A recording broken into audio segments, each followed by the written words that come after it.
Welcome to The Explainer. Today, we're putting on our SRE hats to solve one of the most universally dreaded tasks in all of IT, incident documentation. We're going to transform that messy, late-night incident chaos into structured, Confluence-ready clarity, and we're doing it using Claude AI.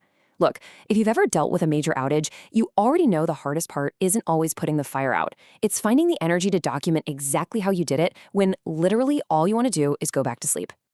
So here's our roadmap for this explainer. We'll start with the incident documentation trap, then look at the anatomy of a good runbook.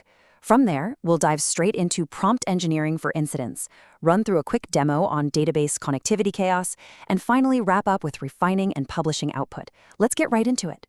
Okay, part one, the incident documentation trap. There is a line from the Current Incident Management Guide that hits pretty hard. After the fire is out, nobody wants to do the cleanup. This harsh truth perfectly captures why postmortems and runbooks often feel like pure overhead. They're frequently treated as this bureaucratic chore forced on you by management, rather than an actual essential tool for engineering resilience. Which leads us to a really fascinating contradiction. Why do we skip writing runbooks? If we, as site reliability engineers, are supposed to treat operations as a software engineering problem, why do we constantly skip the critical step of documenting the fix? Why do we just let that hard-earned learning evaporate into the ether? Well, the reality of our toil really comes down to a few core factors. First, new features almost always win in sprint planning because the immediate pain of an incident fades really fast. On top of that, you're fighting alert fatigue, intense time pressure, and worst of all, timelines that are scattered across multiple Slack channels, logs, and fading memories. Honestly, manual reconstruction is just a grueling task that nobody has time for. Moving on to part two, anatomy of a good runbook. Before we try to automate our solution, we have to clearly define what a high-signal, zero-fluff end state actually looks like. We need a target. We are moving way past static, amnesic bash scripts here. A modern intelligent runbook is defined by context-aware, human-in-the-loop workflows that coordinate people, tools, and communications automatically.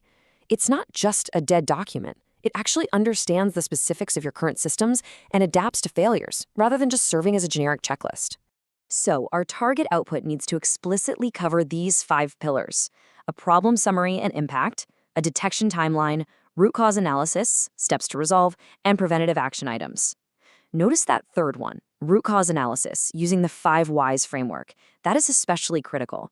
It means we ask why repeatedly until we hit the base systemic failure, so we can build preventative actions that actually matter. All right, part 3, prompt engineering for incidents. Let's see how we build the bridge from a chaotic Slack thread to absolute clarity. We can't just blindly toss text at an AI and hope for the best, right? We're borrowing the proven Lakera prompting methodology here. By deliberately setting the role to senior site reliability engineer, providing the raw Slack thread as context, defining the task as extracting a structured runbook, and setting strict constraints, like demanding markdown table format with zero speculation, we stop the AI from hallucinating. We're forcing it to be a rigorous analytical engine, not a creative writer. This brilliantly illustrates the difference.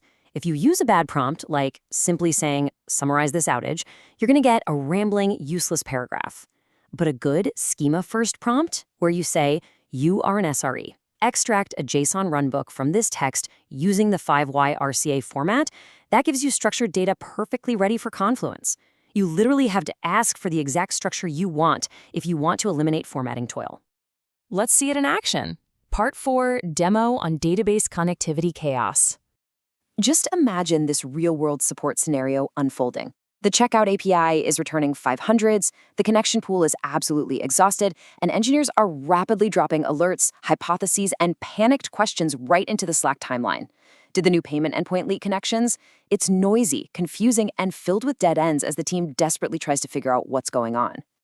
Now here is where the magic happens. With Claude's massive 200,000 token context window, we can easily feed this entire massive multi-hour Slack diagnostic thread directly into our prompt. There is no need to chunk the data or painstakingly summarize it yourself first. You just dump the raw, unfiltered transcript straight in and let the model analyze the whole event at once.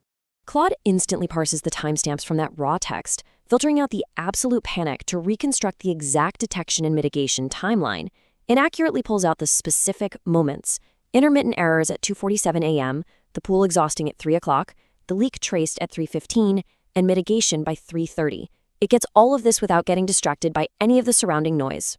And check out this result. Notice how Claude perfectly executes the 5 why analysis here to deliver a systemic, preventative CI/CD rule rather than just a quick fix.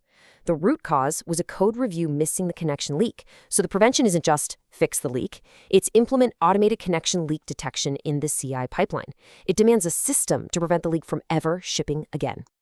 Finally, part 5, refining and publishing output. Now that the AI has done all the heavy lifting, we transition to the human-in-the-loop validation process. You must always review the output to verify accuracy. Essentially, treat the AI as a highly capable junior assistant that handles the grunt work of formatting, timeline extraction, and summarization. The SRE reviews the draft, refines edge cases, verifies citations, and then pastes the finalized markdown directly into Confluence. You still need an expert engineer's eye before making it the official record. But the ROI on this is massive. This structured workflow slashes the manual timeline reconstruction process from a grueling 90 minutes down to just 15 minutes of quick editing. It completely transforms a task everyone hates into a simple review, which drastically increases the likelihood that your documentation actually gets done in the first place. So I'll leave you with this final thought. If your postmortems and runbooks practically write themselves, what critical reliability systems will your team finally have the time to build? When you automate the cleanup, you stop fighting yesterday's fires and start engineering tomorrow's resilience. Just imagine what your team can build with those recovered hours. Thanks for joining this explainer, and I really hope it helps your team find some clarity in the chaos.